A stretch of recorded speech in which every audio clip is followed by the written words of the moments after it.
What's up guys? Ako nga pala si Ezekiel Solga at ngayon magkakaroon kami ng lakbay sa Naysay. Teka, asa na ba sila?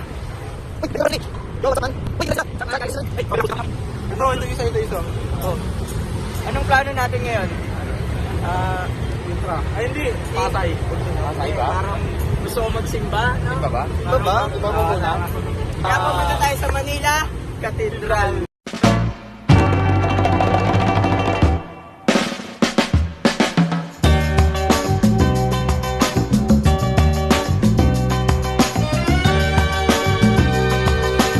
At ngayon, nandito pala tayo ngayon sa Intramuros. Alam nyo ba, ipinatayo to noong 1571 upang maging silbing estero para sa pamahalaan.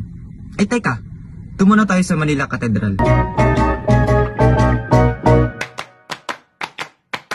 The skyscrapers causing vertigo.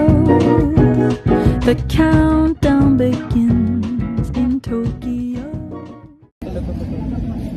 Alam nyo ba, 8 beses tinayo tong katedral na to. Mula 1581 dahil sa mga sunog, sa mga bagyo, sa mga lindol, tsaka pambobomba ng World War II. Natapos siya nung taong 1958. Isipin nyo, halos 4 na century yun ah. Ang tagal no? 27 days alone means 20 million ways to cope without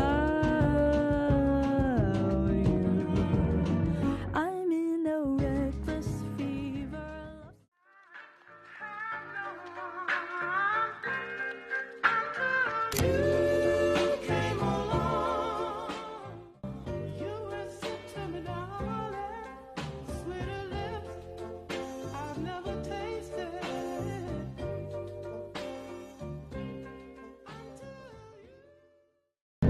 Ngayon, nandito tayo ngayon sa monumento ni Charles IV, the King of Spain.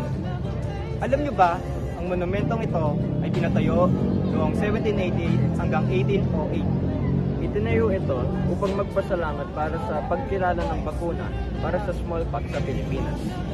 At noong 2016, itinuring na National Cultural Treasure ang monumentong ito.